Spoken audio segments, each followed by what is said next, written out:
The Locked On Lions Squad Show is live on a Friday. Jake Riepma alongside Bradford Banta and Natalie Kerwin. Welcome all. Kind of a bizarre smorgasbord of a lot of different things going on today, Nat. Yes, TGIF, everybody. Whoop, whoop, whoop. We never do these Friday shows, but sorry, everyone. We had a few little technical difficulties, but we are on here. We're ready to go. And yeah, it's been a good week. Pistons have won 2 in a row, so we're on cloud 9, and we got some fun stuff to talk about today on the show. Definitely. Nat, I mean, we talk about fun stuff on the show. We're going to cover a vast majority of stuff, but all I know is that Brad Holmes built this roster brick by brick, and now this season decides if it's a mansion or is it a mirage. One pride. It's the Lions Squad. Everything Detroit Lions every week. Breaking down all the big hits and game-changing plays from the Motor City. The way only the Locked On Podcast Network can. From the roar of the Lions to the next great chapter, the Lions Squad Show starts now. And here we go. Fired up to be with you on a Friday edition of the live Locked On Lions Squad Show. Thanks so much for making us a part of your day on the #1 sports podcast platform, the Locked On Podcast Network. You got Natalie Kerwin, you got Bradford Banta, and you got me, Jake Riepma, with you for the next hour. How about a huge shout out for today's presenting sponsor, making the show possible, Game Time. Download the Game Time app, create an account, and use that code LOCKEDON for $20 off your first purchase. And guys, here we go. It feels like a very off-season Friday episode. We're talking a little this, a little that. We got a schedule teaser release. It might be the easiest schedule. We don't know. We've got more gasoline being thrown on the fire with the Diana Rossini and Mike Vrabel saga that just won't go away. It's good, but how's everybody feeling? Bradford Banta on the road, the mobile studio looking good, ready to go. I tell you what, Jake, just looking at the camera right here, I look like a caricature because my head is taking up the entire screen.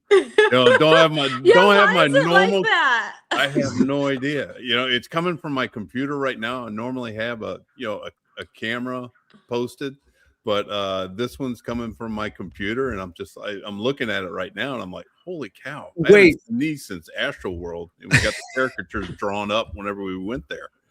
That's so funny though. And obviously the Locked On Lions Squad Show is a lot of things, but technology experts certainly not at the top of the list, because I had a webcam that I was using, but I had the opposite effect where the webcam is what zoomed in on my face, and I was like, oh, I don't like that, we're way too close. So I went back to the cam within the laptop. So that a little bit of everything, we're all over the place, but that's all right. That's just what makes it interesting, I guess. Exactly. For the viewing audience that we have right now, I mean, you're going to get the full facial features of me for the entire hour.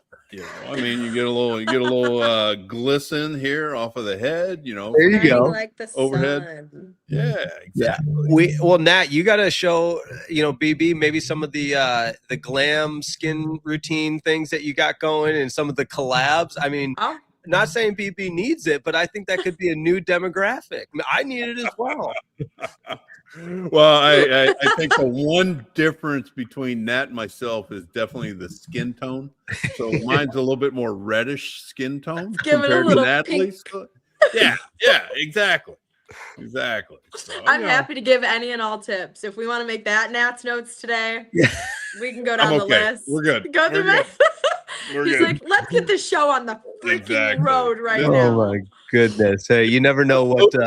Right now is next time I do it from this camera, I think I maybe Nat's not wearing the lid, but Jake's always sporting the lid, so it may be a lid type show for me whenever I yeah, there you go. I got a fun question for Jake. Oh boy! Because we always make this opening segment just catching up, talking about whatever. Yeah, we have not show since Monday, so we got lots of days to catch up on. I have not asked you, and I don't think Bradford has either, what you thought of I guess Bradford wouldn't have seen this, but from my perspective, when Sydney went on her bachelorette party last weekend, all I kept seeing from her content, everyone, was photos of Jake. Like everyone had these cutout photos of Jake in Nashville everywhere, and people the whole group would hold him up. They'd put Jake up on stage. They'd stick him to the wall. And so I messaged you, Jake, and I'm like, dude, how do you feel about all this? So I gotta ask. I appreciate, you sound exactly like the crew on 105.3 The Fan. That was the Monday morning topic of conversation. Oh yeah, and I meant to do this on Monday. Yeah, but we did talk everywhere. But it's such a great question. I just kind of accepted that photos zoomed in and very unflattering photos of my face were going to be all around Nashville, and it's like a unstoppable force. Because you have 16 women at a bachelorette party. I mean, nobody can say anything. Like whatever is going to happen is going to happen. So I just very much accepted my fate that this was a weekend that Sid and her girls are just going to get after it in Nashville. And I have no ability to stop any of it. And they had a great time, and my face was everywhere. And fingers crossed, this one of those things. I think no news is good news too. So I haven't heard anything, following no damage, good. Anything like that. But yes, it was kind of a weekend to just try to unplug and keep out of sight, out of mind kind of thing. An interesting story for you, Jake. So boy. I just, in the residual effect of the bachelorette party that took place in Nashville this past weekend. So one of my daughters lives in Nashville. Right. And then, and I forgot to share it, and I'm kicking myself for not taking a picture of it. But those digital billboards that you see on the interstate and all this kind of stuff. Well, my daughter, where she lives, there's a condo. It's a condo, and she's up kind of high and all this kind of stuff. Well, there's a digital billboard outside of her condo. So I go walk out on the porch there, and I look out, and it scrolls through about every 10 seconds. And lo and behold, what picture pops up on the digital billboard? And it says a picture of you, and it says, Jake Riepma, we miss you. And I'm like, I just stood there in awe for like 10 seconds. And I was just like, are you serious? And it's like, yeah, she went all out. You got to hand it to Sid. She went all out in trying to get you spread all around Nashville. So you have to ask her about it. Oh my gosh! Wait, you were on a billboard, Jake? Yeah. This is.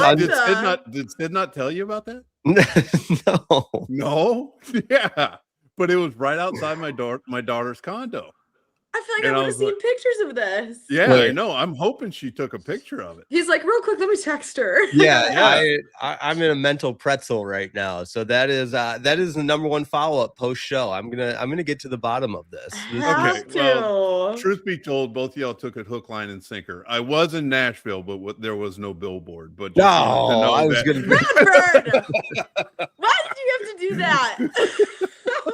Him and I were both absolutely hooked to the story. We're like, yeah, and yeah. Well, based on that crew, nothing would have surprised me, at all. But all right, Detroit Lions. We got people watching, saying hello in the chat. Say what's up.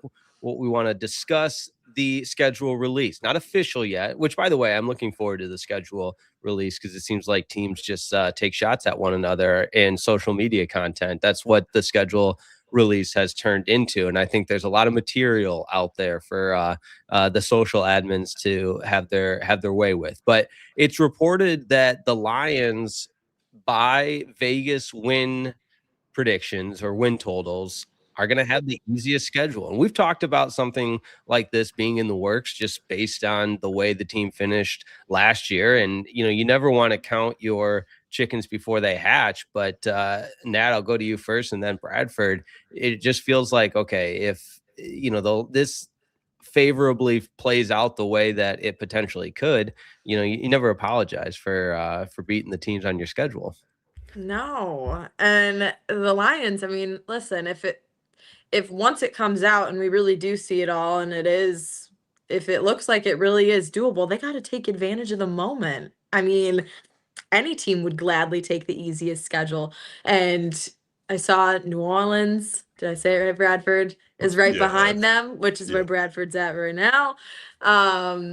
You know, you gotta just take what they're giving you and be able to rise to the occasion, right? Like the Lions, they're trying to change the narrative from last year and get back to who they are. And if the NFL is giving you that runway, you gotta just literally run with it and try. And the new guys that you acquired this offseason, the guys that you got in the draft, like this could be their year to revive themselves again.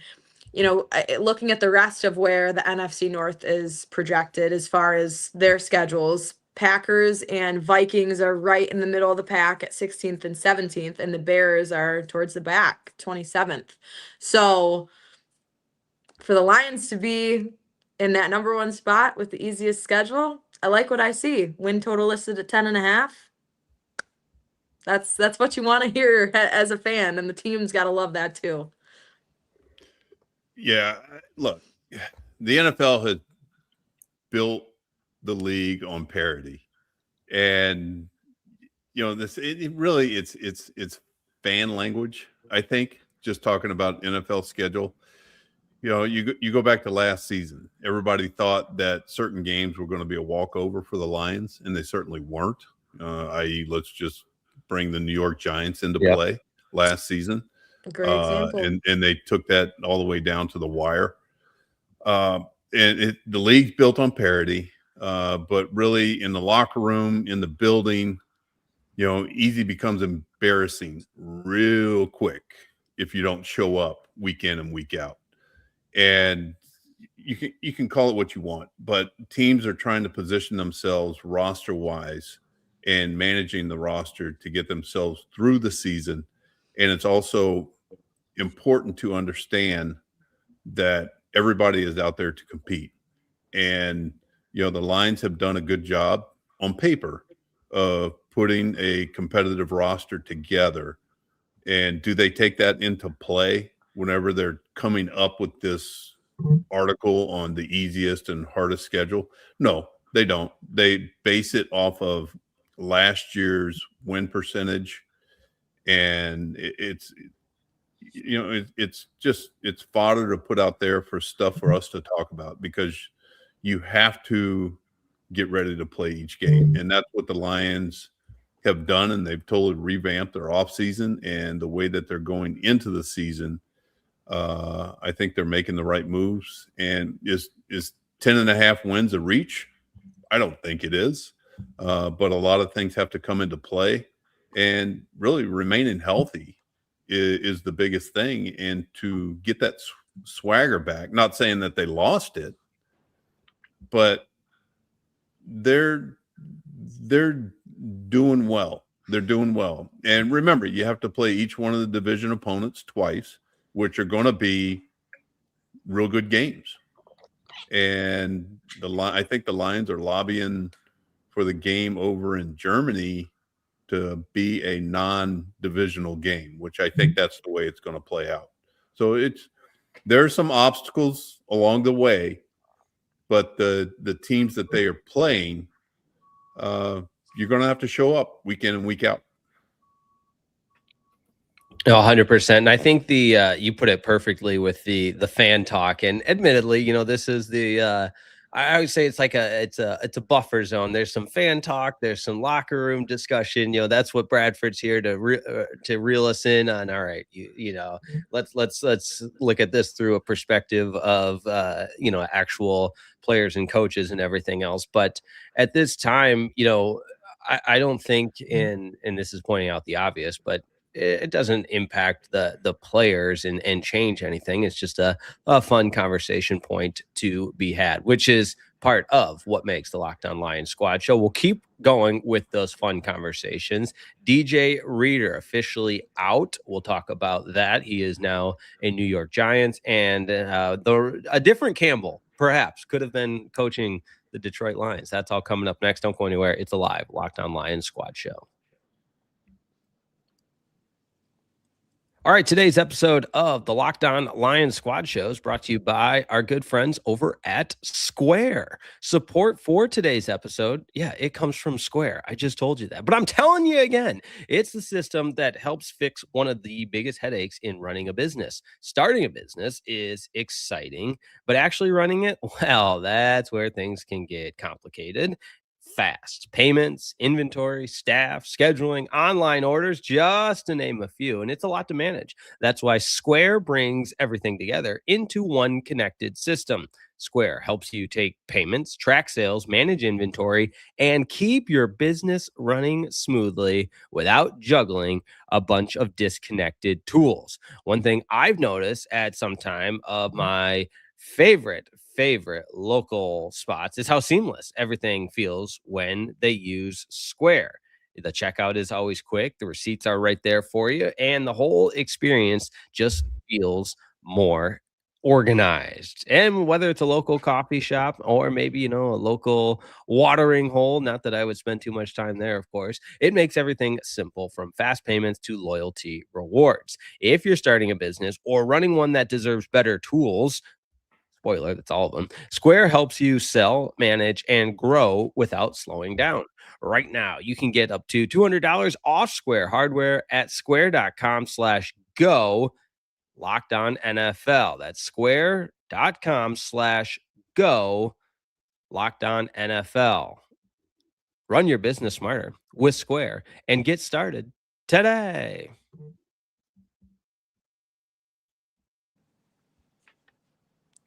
The youth movement is on. It's alive and well. DJ Reader signing with the New York Football Giants. Reaction when you saw that? For me, I guess nobody asked, but I'll just say it was just kind of a shoulder shrug. And, I hate to say he was just one giant disappointment, but that's kind of where I just felt like there was more to be desired with the expectations that he was brought in on the defensive line compared to the actual output of production. Nat, what say you? Yeah, I think we all had higher hopes for him. Before he got to the Lions, he was a much more productive player. I forget where he was previously. I can't state it off the top of my head, but I know we were excited when we originally signed him, but he didn't give us what we were looking for out of him to help anchor the defensive line. And, I believe he didn't have a single sack all season last year. That's correct. He did start all 17 games, but just didn't give you exactly what we intended from him. And I know injury prone a little bit as well. So, I mean, the Giants know what they're getting. They got, they shipped Dexter Lawrence off to the Bengals, I believe. And so they were on the hunt for a defensive lineman. So the move makes sense. I think just for the Lions now, this means they're expecting a lot out of Aleem McNeil, who will finally be back for a full healthy season. And Tyleek Williams as well. Time for him to step up big time too. Just got him in last year's draft. So I think they're just looking at the guys they currently have to step up in those roles. But I wouldn't be surprised after getting rid of now both DJ Reader and then Roy Lopez is now gone too, back to Arizona. They could sign another nose tackle essentially, or just depend on the guys that they have currently to step up in those roles. So I also feel kind of mad about it. It's fine. Best of luck in New York, I guess. It just doesn't feel like a huge loss for the Lions, I guess. Yeah, Reader going, okay. And like Nat had mentioned earlier, it's a youth movement for the front four, and more power to them for taking that step and seeing where they need to improve. But I will say this: whenever the competition committee meets again, I could foresee the Lions proposing a rule change as far as compensatory picks and how that process is done. Because the Lions have lost out on compensatory picks with Reader signing after the draft. And, even though he did visit with the Giants prior to the draft, and there could have been a handshake deal done before the draft was done and be like, hey, if you want to stick it to the Lions, talking to Reader, Giants talking to the Reader or the agent, come back and we'll sign you immediately following the draft. And, we've already agreed to terms, and let's handshake it right now, and we'll do it post-draft. So that way the Lions do not get any compensatory picks. And be like, okay, if we can handshake it on it right now, I would, if I was a player or an agent, I would want that to be a, freaking, slit the hands and shake on it, with a blood handshake, just to make sure it's binding. He took a chance, and the Giants kept their word, and Reader kept his word. But the Lions are the ones that lose out the most in this process. But I could see them proposing a change to the process. And, but with that, where is the line drawn with the compensatory picks? Where does it, is it June 1, prior to June 1? Or is it, where do you draw that line? They drew the line draft. Okay, this is whenever you stop getting your compensatory picks is post-draft. Does it get moved back now? I'll be curious to see if somebody proposes a rule change when they propose that line being moved, at what timeline. That's such a good point, BB, and I'm so glad you put it in the notes because, per usual, my bandwidth of my dumb brain forgets about the little nuances like this. And immediately when you pointed that out, that there's an element of perhaps, and it would of course be hard to prove, but just connecting the dots timeline wise, that he meets with the Giants pre-draft and then signs post, you would think, and I would say right to assume that somebody's in his ear. And I think you put it perfectly, Bradford, that here's a way to stick it to the Lions one more time. And based on some of, connecting the dots with some of the social media stuff that he had put out there. And, I like to get my little styrofoam or tinfoil hat, not styrofoam, wrong texture there, my styrofoam hat on, and just, look into the conspiracies of, if that was in fact intentional. By all means, I think it was intentional. I mean, they've obviously done their homework on Reader. They wouldn't have had him up for a visit if they didn't plan on possibly doing something with him and then agreeing to terms and then saying, hey, let's just do it post-draft. So, like I said, the Lions come out one less pick because they're losing a quote unquote productive player on their roster. And that's up for discussion given, was he a 17 game starter? Yeah, he was. But did he have any production? Not really, not to the effect of what we thought he would come through with. Yeah, I'd also add to, I just wanted to make sure that I was correct, that it kind of paves the way for other guys to step up. And, I think, and correct me if I'm wrong, but with Tyleik Williams, first round pick, got his feet underneath him, wasn't a breakout year by any means, but now it's like, all right, let's see what he's got in year number 2. Let's see if he can be that staple in the middle of the defensive line. And, the youth movement is such a good way to put it because, based on the success the Lions have had drafting their guys over the course of really the entire Brad Holmes era, you want Tyleik Williams to be in that category of an impactful first round pick, and now at a position where he's going to have every opportunity to do exactly that. Yeah, and then you can go on both sides of the ball. I mean, you look at Tyleik Williams, and then you look on the other side of the ball at the right guard position with Tate Ratledge, and see how much, and you hope that he improves. And the Lions are expecting that on both sides of the ball.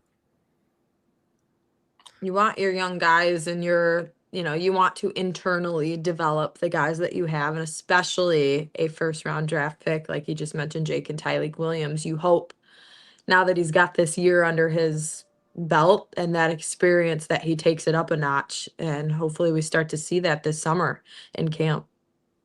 Yeah, I just happen to think about this.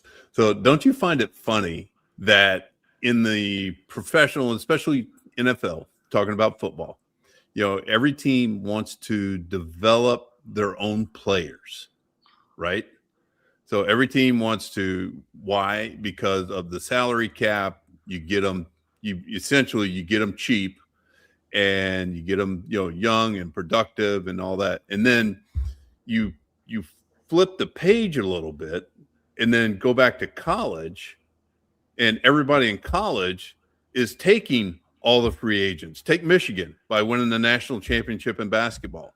They didn't have one player that was homegrown. That's true. You look at football. How many portal transfers they have. Talking about Indiana winning the national championship. How many portal transfers they had. They can all be considered free agent signings in the professional sports leagues. Whereas in the NFL, they want to home grow everything.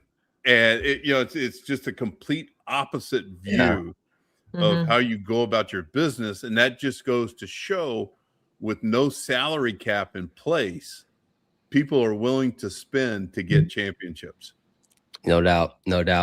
Speaking of championships, I like this comment from Detroit Faux Life. Super Bowl. I like the way the roster is coming along. Tyleek hated the pick. Hope he gets it together. Okay. All right. I don't know if we're quite at the point of saying get it together, but an opportunity for the youngster. All right. Switching gears a little bit here. And I know we're going to touch on it even more perhaps in Nat's notes, but when this story came out, I instantly, when you read something and you can just remember where you were at a certain point. So for those that don't know, there was a number of different NFL insiders covering the story that was on ESPN that apparently Matt Campbell, former Iowa State head football coach, now Penn State head football coach, was in agreement with the Detroit Lions to be their next head coach prior to Dan Campbell. And I remember working at the Ticket, and who's the Lions next coach going to be was obviously that just dominated the airwaves. And it doesn't matter, but it always, who's your take on it? And I thought, Matt Campbell, man, this is a guy from a blue collar, hard nose. He's built Iowa State up. And I just remember thinking, I like that Matt Campbell guy. And obviously nothing ever came into fruition, but seeing this story now that there was the potential for Matt Campbell to be the head coach, I was just kind of reminded of how I guess appealing of a candidate he was, to the tune of maybe even having the job. Too many Campbells going on. Yeah, that's also true. But it's just funny that those were like the two of the big names that at the time, they were talking about as far as who they wanted as their next head coach. And I'm trying to remember where I was back in 2021 when I heard all this, Jake. Yeah, interesting. So reading through some of the articles that have come out the last couple of days about this, was he officially made an offer to be the coach? Because I feel like I've read different things. Like now it's come out, like I saw something the other day from Justin Rogers with the Detroit Lions Football Network, saying that discussions never progressed with him getting an official offer.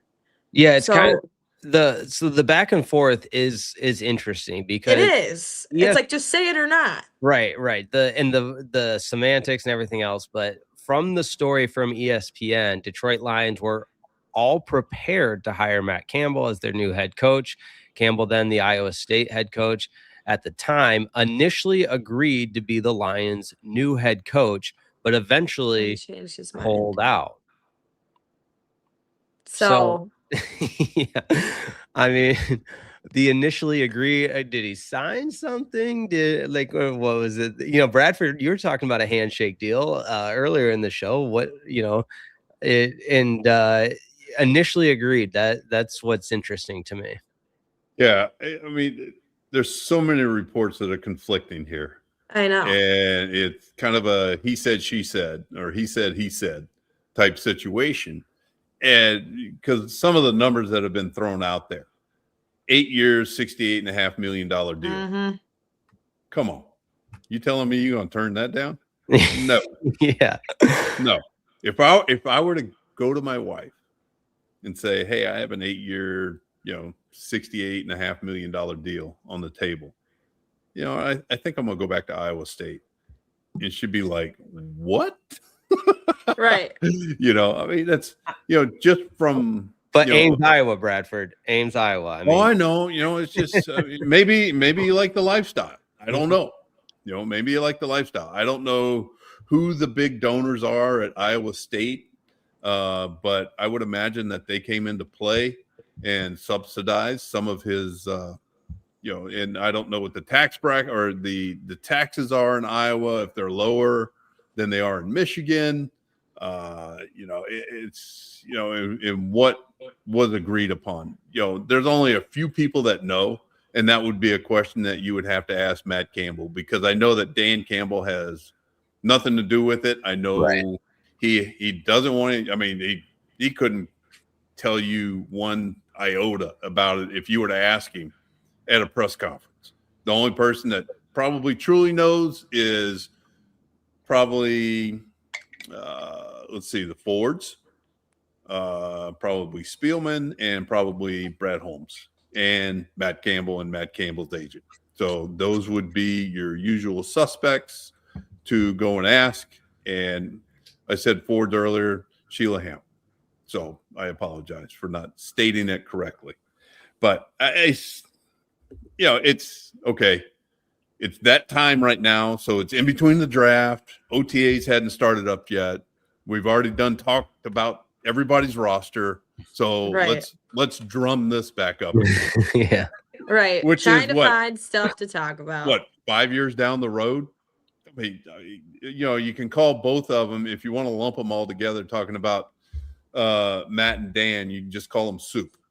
Just call them soup. Campbell soup. Just we're talking about soup right now. So I think the Detroit fans are very happy with Dan Campbell and with the direction that he's taking the team and the grit personality that he's installed in the locker room, and all the players buying in.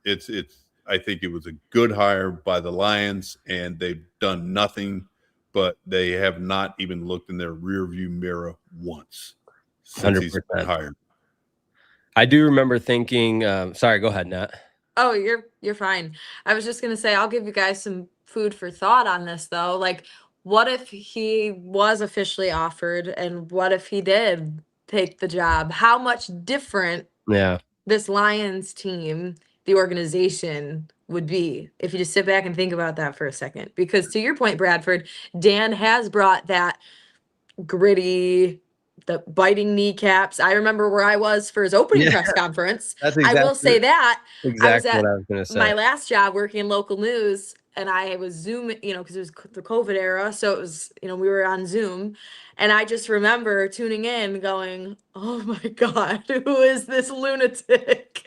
But I thought this might be the best thing that's ever happened to Detroit in so many years, especially after moving on from Matt Patricia and that whole era. So if you just sit back and think for a second how different things might be, they might not have had some of the success that they saw their first few years under Dan and getting to the NFC Championship and all that. I mean, who knows? But it's just interesting to think from that perspective. I know it's a what if, but that was exactly what my thought was. I remember the opening press conference with Dan Campbell, and I just had the thought of either this guy's going to be perfect or this is going to blow up so fast. Because you see some of these opening press conferences for coaches, and you're like, oh yeah, like this guy, rah, rah, rah, I'm so about it. And then they end up Right. Winning doing the press absolutely conference, terrible. yeah, is always a thing. But no, I just remember thinking, did we get the wrong Campbell? And obviously, it was the right Campbell. It was the perfect Dan Campbell, Motor City Dan. But here's another food for thought. Okay, was Matt Campbell Brad Holmes' pick, and then was Dan Campbell Chris Spielman's pick to bring in? So just trying to marry up personalities here. Yeah. Admittedly, Right. too, in a new coaching cycle, it feels like the NFL has these trends and like the the hot college candidate making the jump to the next level. There's examples where it's worked out brilliantly. Then there's examples where guys, I mean, Nick Saban didn't work out in the NFL. So that jump from college to the NFL is always a tricky proposition to navigate. But yeah. So it's interesting. And then does Brad Holmes become, we can just keep going with this, but it is interesting. It's like, does Brad Holmes become the same GM that he is now? Obviously he was very talented coming in from the Rams, but is he the same kind of guy now if he had to work with Matt Campbell? Because I feel like we talk about how in lockstep him and Dan are with everything, and they both have the same, right? Yeah, it's their biggest strength, I think, for the franchise. So very valid point, Nat. So I don't know. It makes you think maybe, yeah, Dan was Brad's pick and maybe Matt was, who knows? We're not going to speculate over here, but you do wonder because it has worked out pretty seamlessly between those two from what we know. So, yeah. All right. Before we go to Nat's notes, wait, did I miss something? No, we're just laughing. You're good. Because I was looking down because Ian Rappaport just tweeted this out. And because we have a rules expert and officiating extraordinaire live on the Lockdown Lions squad show with us, Ian Rappaport says the NFL has voted to ratify the new CBA with the NFL averaging, or NFLRA. So that's the Referee Association. Correct. Yes. Okay. Averting a work stoppage and keeping the refs on the field. It's a 7-year deal. The deal represents a joint commitment with officials to improve performance and increase accountability, which were the league objectives all along. The league's investment in the officials continues to grow. Increase access to officials in the offseason, development of a bench of officials, and a new formal training program that includes mini camps, training camps, joint practices are all a part of the new agreement. That sounds like ChatGPT nailed the write-up because it covers all the bases. There's a word soup there, but sounds good. All right, new 7-year deal for the refs. Good. So no, because the NFL was CYA-ing by going down a bunch of levels to get officials to get them ready for NFL competition. They were doing that, and it was going to get started. These coming OTAs, they were going to indoctrinate the new officials, the replacement officials, I guess is the best way to put it, and they were going to get them indoctrinated to essentially the speed of the game and the little ins and outs of what veteran players and what NFL players are trying to do, and then. So now that's all thrown out the window. And they also, the competition committee put into play where Command Central could override calls that were made in the game if it was done by the replacement officials. So that caveat to the competition is now out the window as well. It's going to be left up to the NFLRA. Every member that's going to be on that field, they're going to be the ones that are going to be making the calls, and that's the way it should be. But it was a CYA additive made by the NFL in the competition committee if the replacement refs were to be put on the field of play during the regular season. So I'm glad everything got worked out and you move forward from here. 7-year deal. All right, I got nothing else to I add. got one more from Adam Schefter, who just tweeted this out 14 seconds ago. The NFL has confirmed that the schedule release will be next Thursday, May 14th. Oh. At what time? I don't know, but based on my personal, it's all about me here, guys. My personal schedule, I will be in southern Utah on the bachelor party. So that's right. I'm going to have to lean on my colleagues here to be dialed into the NFL schedule release, because I will be probably 7 transfusions deep on the golf course somewhere and just soaking in the red rocks. And, by then, actually, you know what? Maybe not, because this is the golf course, the golf facilities are going to be too nice to be having too many. The transfusions will be after the round. Well, I know they're going to be non-alcoholic because they confiscate all the alcohol whenever you cross the state line into Utah. So, do they really? Well, yeah. Did you not get the? You're like, oh shit. Don't yank our chain again. Yeah, I say I am. I'm not falling for it. That's right. Because everybody lands in Vegas at different times, so those that are there earlier are getting together, the rental cars and the booze and everything like that, so we can be most efficient with our time. But anyways, we got Nat's notes coming up. Nat, where are you taking us? Where are we going with my segment? We'll talk a little about the schedule release. We'll talk a little bit about my favorite TV series right now between Rossini versus Vrabel. And we'll see where else it takes us. That's coming up next. Don't go anywhere. Locked On Lions Squad Show. Today's episode of the Locked On Lions Squad Show is brought to you by our good friends over at Game Time. I've been telling you about Game Time for months, years, weeks, whatever it is. By now that we can stream anything and even order food in minutes and do everything from our phones. And somehow, some way, buying tickets to live events still feels way harder than it should be. Long lines, confusing checkouts, prices jumping at the last second. Don't even get me started on that. It shouldn't be so complicated. That's why there's Game Time. It gives fans the advantage and makes getting tickets fast and simple.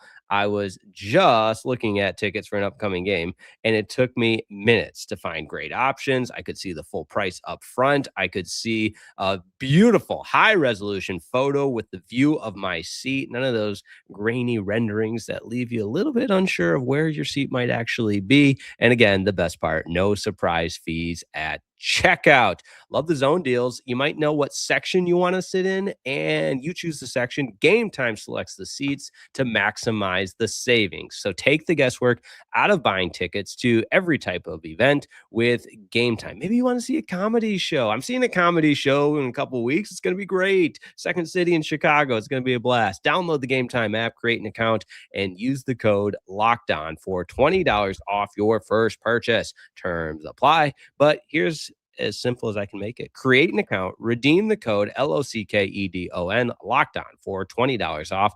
Download the Game Time app today.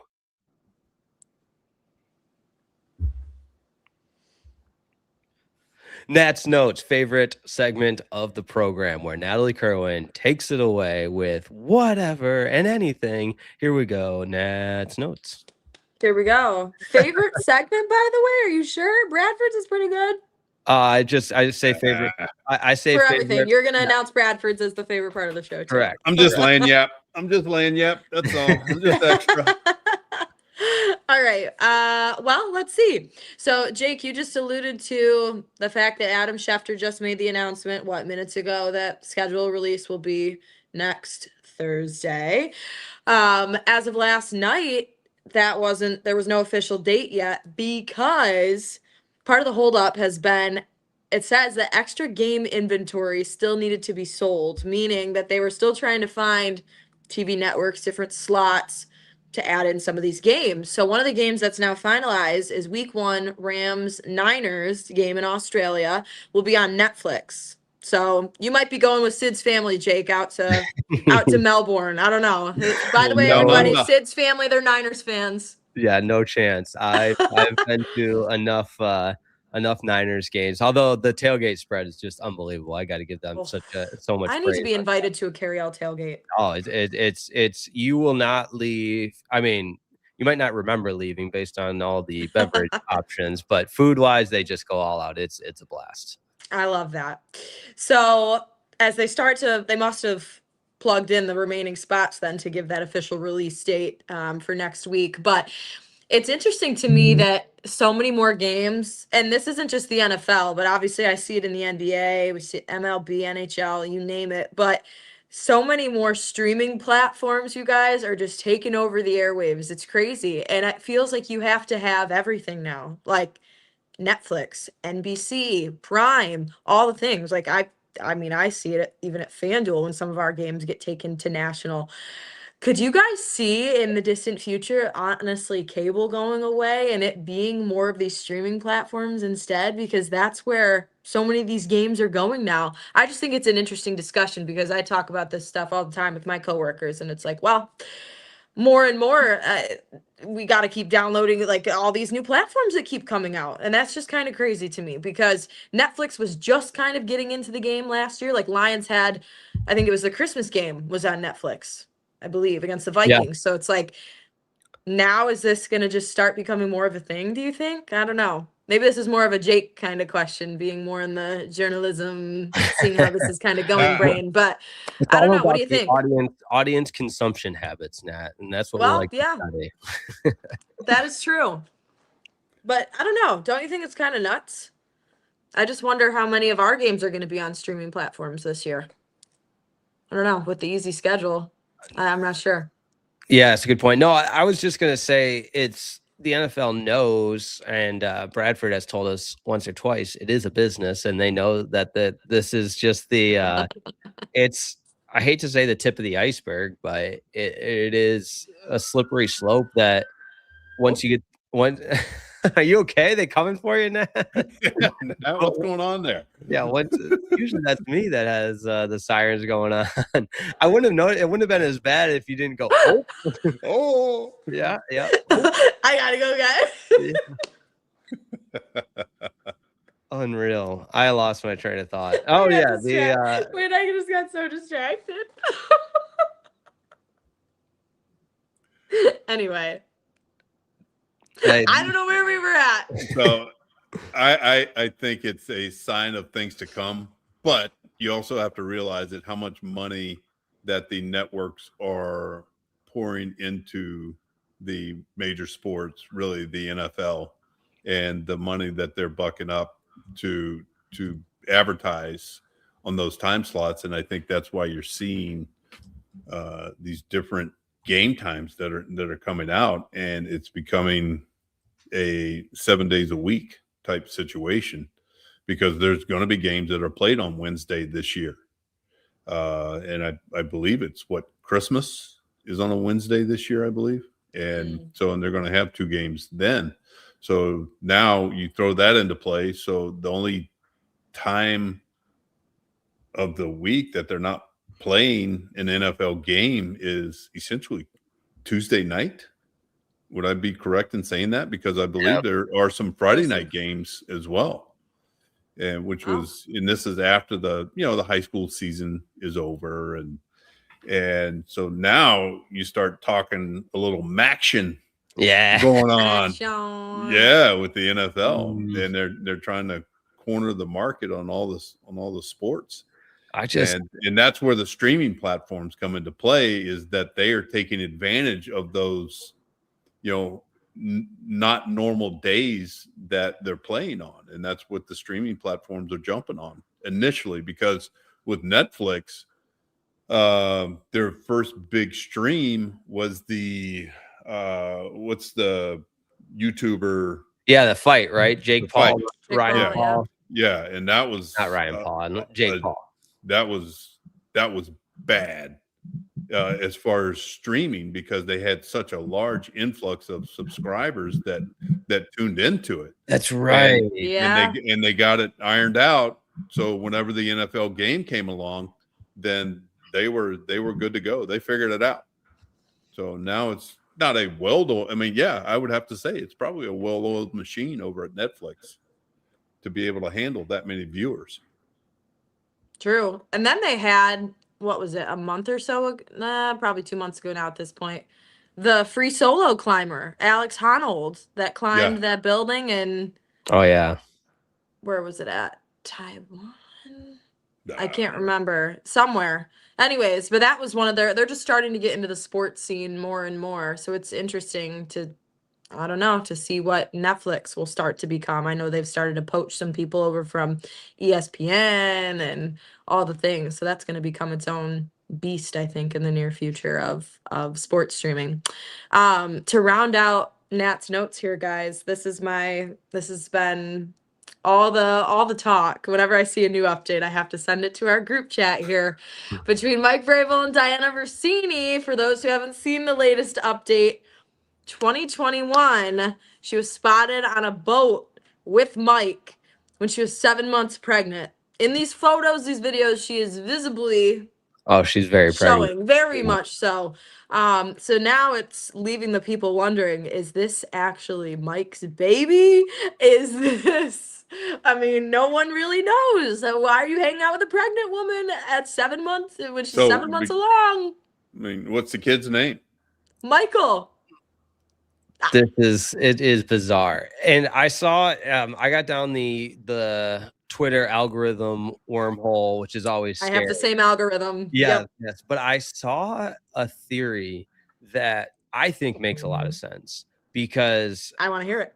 The way more, because the biggest question is, okay, how are all of these photos, all of these records, because there was the record of them renting the boat together, there's just all of these little tidbits being released after the fact.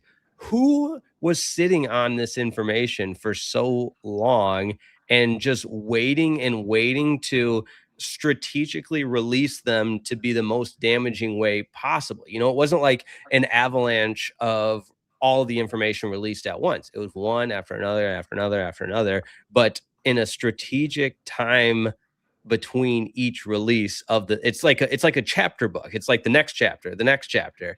And the theory I read online was, what if her husband had all of this and it's just in his stash, and maybe, you know, found out about it when it was happening in early 2021, right? That's as far back as it goes. And then was maybe and there's a lot of maybes, but the fact that, you know, maybe he was told, okay, it's over now, and then hires the private investigator for the 2026 photos in Arizona before the league meetings and everything. And because he had all of this still within his possession as far as video evidence, photo evidence, now he's just on a mad release to make it as damaging as possible for those two. But it's a bizarre saga. I think it's going to get even worse. I don't think this is the last of it. Somehow the birth certificate's going to come out that the baby is named Mike Vrabel Jr. or something. They're secretly married. I don't know. There's something weird going on. I mean, the outing in Arizona, like at the pool at that resort, was the last straw, right? Like that's what set off this chain reaction. If somehow it is the husband that's releasing the paper trail a little bit one by one. I don't know, but I just find it crazy. And like, I feel like she can't go out in public now. And here's the other part. How is this not distracting for his team? Yeah. Well, because did I read that Drake May said hold on. I thought he came out and stuck up for his coach. Oh yeah, he did. What did he say? I did a whole segment on this on my radio show. Like, oh, you did? They're treating Mike Vrabel like he's some kind of victim. Like, yeah, we got your back, coach. We support you, coach. Like, we're always here for you, coach. Always here for you. Takes two to tango. Yeah, like, what do you mean? He's out there just having an affair. Like, what? And he got a standing ovation when he came back to Patriots camp, after his therapy session. Yeah, it's just like, what? We've lost the plot. What are we talking about here? Of course, your guys are going to try and have your back, but it comes to a point where it's like, You just can't. There's so much out there now. I think it's very distracting. It'll die down at some point, but more, to your point, Jake, more and more keep strategically coming Yeah, as out. soon as it And dies down, boom, another release, and the video of how pregnant she is and them on a boat. It's just like, what in the I don't know. That's all I have to DB, say. what say you? Look, I think Rossini's husband had an idea, and when he enacted on it, hiring the PIs, and the PI is in the process of gathering information, and I think it's being released bit by bit just to keep the story on the bottom half of the front page, and that's how you keep this type of stuff alive. I think the pictures at Sedona was the beginning of it whenever it got exposed, and I think all this information was found out after he hired the private investigator, and then the private investigator started digging and started getting all of this information. Mm-hmm. And who's releasing it? It's not for us to say. It's not for us to speculate, but it is getting released. And this is what you see. Is it a distraction for the team? Yeah, but do you hear anything? I mean, do you hear anything about the Patriots other than this story? So you're keeping the players out of the news. That's one way to look at it. Yeah, that's a good if you want to add to it, go sign AJ Brown. Yeah, I saw a comment. Oh God. So it's hey, it's. I mean, it is. Yeah, there you go. I didn't even see that. Yeah. From Ted, if you're AJ Brown, you got to feel stupid. If you want to go to this mess. It could be overshadowed. Mm-hmm. Yeah, True. good point. All right, we got one more mini segment, a mini segment. That's how good the conversation was today. The good news is we're not keeping the lights on at Locked On with this one. Just a quick break.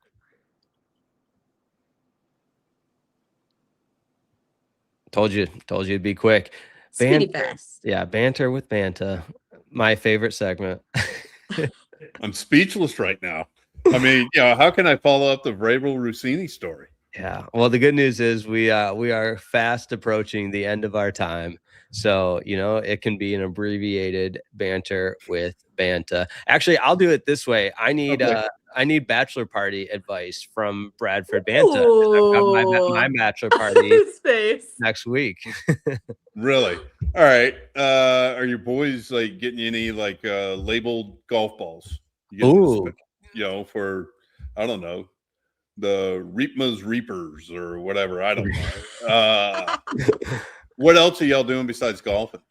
We, on the second day, are taking a self-guided off-road adventure on those open door or open air buggies that'll be a blast. Yeah, kind of mini. They look like Jeeps, but they're not a Jeep. But you can do 2 to an off-road vehicle or 4 to an off-road vehicle. So we're going fun. all through Zion. So it's going to be, I have a picture of it somewhere. But it's going to be so fun. Yeah, no, it sounds like y'all got everything planned out. Yeah, but we're doing that in the morning so that there's no, based on driving off-road vehicles, that might not be the best idea. Given if we'll do that in the morning while we're in full clear state of mind. Okay, there you go. And then go hit the links later on. Okay. Yeah. So how many holes of golf y'all plan on playing?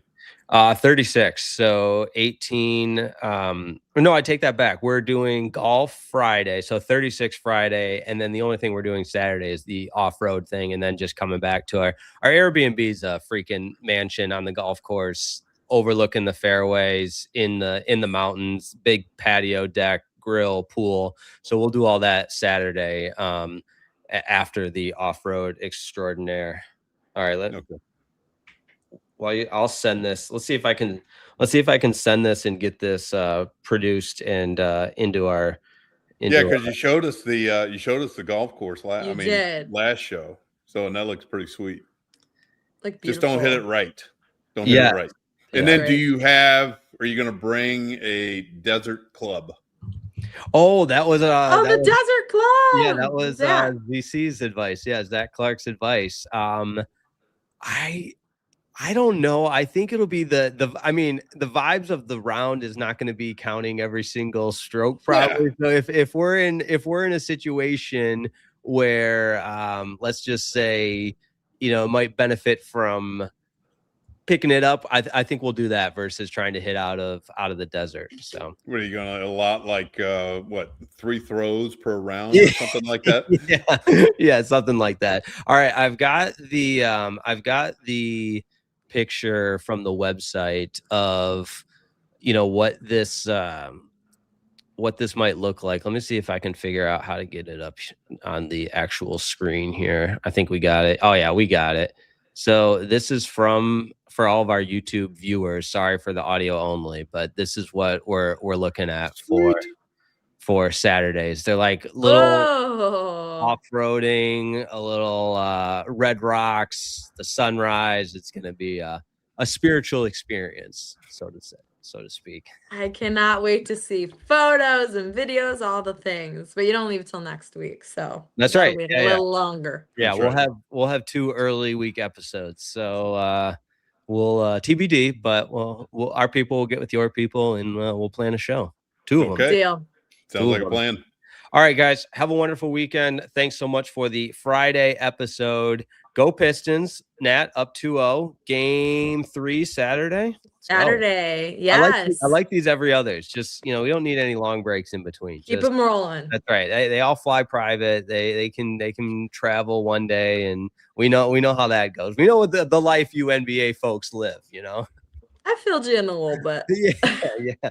All right. For the 20-year NFL veteran Bradford Banta, Detroit Pistons sideline reporter Natalie Kerwin, my name's Jake Riepma. Thanks so much for checking us out on the #1 sports podcast platform, the Lockdown Podcast Network. Make sure you check out Lockdown Lions with Matt Derry, and we will see you next week. Goodbye.